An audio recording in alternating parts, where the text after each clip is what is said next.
मौसमी से हम ये जानना चाहते हैं, मौसमी, वहाँ चुनावी संग्राम तो थम चुका है, लेकिन कहानियाँ अभी भी चल रही हैं, तैर रही हैं हवा में, लोग अभी भी याद कर रहे हैं। तो आप असम के जोरहाट में थी, वहाँ क्या मुद्दा था लोगों के बीच? वोट डालते हुए लोग किन उम्मीदों और सपनों के साथ बूथ तक आए थे? आप थोड़ा अपने अंदाज में अपने उसमें बयान कीजिए। असम काफी सुर्खियों में रहा, हम लोग छाए रहे। मतलब पीयूष वहाँ गुवाहाटी में और हम यहाँ पे जोरहाट से। जोरहाट जो है पूरा, जो जगह जहाँ पे हम लोग हैं, ये पूरा कल्चरल कैपिटल है और चाय के बागान तो है ही, एजुकेशन हब भी है। और जुबीन गर्ग यहीं की यूनिवर्सिटी से पढ़े। बिहू का फेस्टिवल आ रहा है और मैंने देखा कि मेखला सादर पहने हुए बहुत जो असमीज महिलाएं हैं अपना अपना रोल अदा करती हैं। पर अगर जैसे कि मतदान हो रहा था तो वो भी उनके लिए सेलिब्रेशन था, तो वो मेखला सादर पहनी हुई थी और उन्होंने बोला बिहू आ रहा है।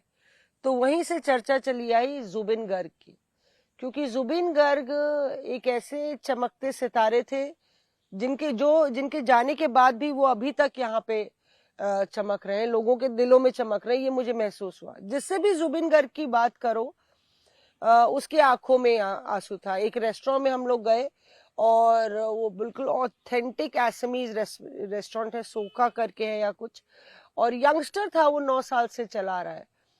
तो यही जोरहट में तो हमने असमीज थाली खाई, अलग अलग व्यंजन थे उसमें, और उनसे जिक्र किया जुबिन गर्ग का। तो उन्होंने कहा कि वो हम लोगों में से एक थे और इसीलिए जो यहाँ का की सियासत है उसमें जुबिन गर्ग का एक फैक्टर मुझे नजर आया। उन्होंने बोला कि यहाँ पे आके वो इस रेस्टोरेंट में खाते थे। वो महिला ने बोला कि बिहू का फेस्टिवल आ रहा है, अलग अलग जगह जाके वो सिंगिंग करते थे। इतने बड़े सितारे, 50 लैंग्वेजेस में उन्होंने गीत गाए और इतने सालों से हजारों लाखों गाने लिखे। और एक गाना उन्होंने जिक्र किया, जो रेस्टोरेंट ओनर था, वो बोला, यंगस्टर था, उसने बोला पॉलिटिक्स पर उन्होंने एक गाना लिखा था कि पॉलिटिक्स मत करियो और पॉलिटिक्स पापड़ होती है। तो वो सब चीजें जो जनता को छूती थी, चाहे पॉलिटिक्स से परे थे, दूर रहते थे, अच्छे अच्छे नेताओं को अगर कुछ कह दें, पर्यावरण को लेके उन्होंने कई बारी सियासतदानों को डांटा या अपनी भाषा में बोल दिया पेड़ मत काटो। तो अगर जुबिन गर्ग कह दे तो जनता सड़क पर आ जाती थी। 7 दिन तक, 8 दिन तक तो जोरहट जो है बिल्कुल बंद था जब जुबिन गर्ग गए।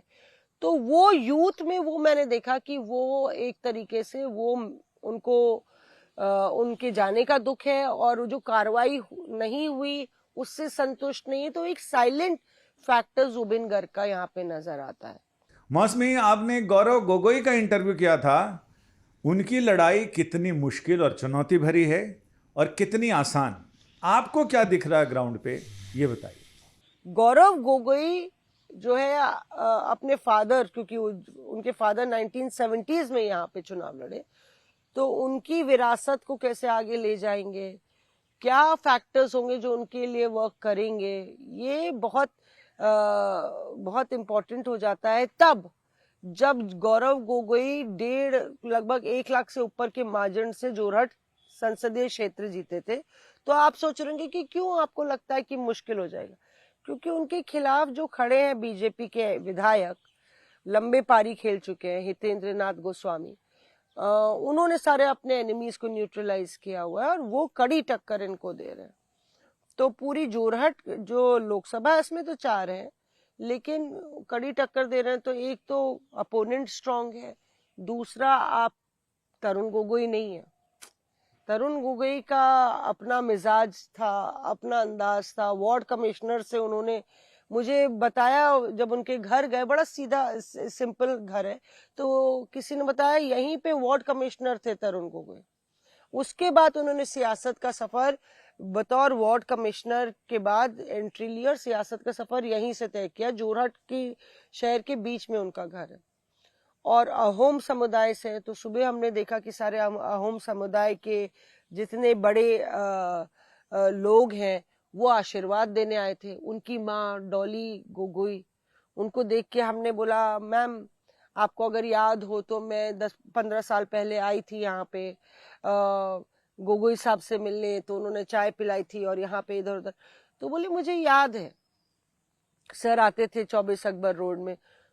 तो उन्होंने वो दौर देखा है अपने पति का, और अब अपने बेटे को वो आशीर्वाद दे रही हैं। बहुत ही मतलब कि सरल व्यवहार की थी, और बोली कि मुझे कभी कभी लगता है कि ये, मैंने कहा आपको लगता है कभी कभी कि आपके हस्बैंड की तरह बोलते हैं, काफी हाव भाव है? कहते बहुत कुछ सिमिलैरिटी है, लेकिन सिर्फ अक्स दिखने से काफी नहीं होता है। ये अग्नि परीक्षा है गौरव गोगोई के लिए। हालांकि उनकी भी छवि सीधी और सिंपल नेता की बन रही है यहाँ पूरे इलाके में, और अगर यहाँ मोबिलाइज गौरव गोगोई कर लेते हैं जोरहट में, तो आप समझिए गोलाघाट से लेके पूरा ये जो स्ट्रेच है अपर असम का, जिसमें 2 दर्जन से ऊपर की सीटें आती हैं, बहुत क्रिटिकल हो जाएगा। तो इसीलिए गौरव गोगोई के लिए ये आगे का सफर, अगले 10-20 साल की सियासत कांग्रेस की क्या होगी, वो जोरहट की जीत या हार तय करेगी। तो मुझे ये बहुत एक फैक्टर ये लगा।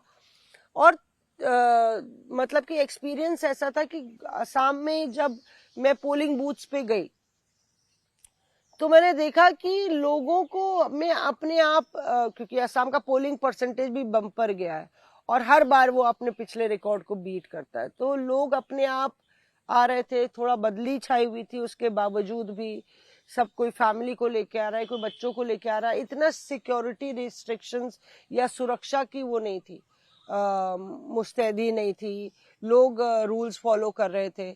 और ये नहीं है कि पूरा जोरहट शटडाउन हो, मतलब सबको पता था वोट डालना है। जैसे बिहार यूपी में होता तो एक चाय भी नहीं मिलती है, इधर ढूंढो उधर ढूंढो, कुछ खाने को नहीं मिलेगा पूरे दिन, क्योंकि पूरा शटडाउन होता है। चुनाव हो रहा है तो चुनाव हो रहा है। लेकिन यहाँ पे लोगों को पता था ये एक पर्व है, जैसे बिहू एक फेस्टिवल है, ये हमारा पर्व है और हमें इसमें हिस्सा लेना है। तो बहुत मुझे वो फैक्टर भी लगा। और टेस्ट ये भी है कि राहुल गांधी के राइट हैंड मैन मत कहिए तो बोलिए कि उनके बहुत क्लोज एड है गौरव गोगोई, डेप्यूटी लीडर है। राहुल गांधी ने अबव ऑल उन पर विश्वास जताया है। तमाम सीनियर लीडरशिप थी, कई इसी नाराजगी में छोड़ के चले गए, लेकिन उन डेप्यूटी लीडर होने के बावजूद उन्हें प्रदेश अध्यक्ष बनाया। और इंटरेस्टिंग किस्सा ये है कि गौरव गोगोई को पता ही नहीं था कि उनको जोरहट से चुनाव लड़ना है। जब स्क्रीनिंग कमेटी में बैठे बार बार वो पूछते थे आप बता दीजिए अगर चुनाव लड़ना है तो मैं तैयारी कर लूं, तो मुझे किसी ने बताया कि स्क्रीनिंग कमेटी में जब जोरहट की बारी आई तो गौरव गोगोई 2 नाम लेके गए, लेकिन फिर उनको बोला गया कि नहीं आप ही लड़ लीजिए। तो ये तो हाल था उनकी तैयारी का। और कहीं ना कहीं संकेत ये भी उनके करीबियों ने दिए कि गौरव सिर्फ 3 दिन कैंप किए जोरहट में, बाकी वो फेरी लगाते रहे पूरे असम में, बिकॉज बाकी लीडर्स सब अपने अपने जिलों में अपनी अपनी असेंबलीज में सिकड़ गए। किसी ने कहीं इतना ज्यादा प्रचार नहीं किया जितना गौरव ने किया। Reporters of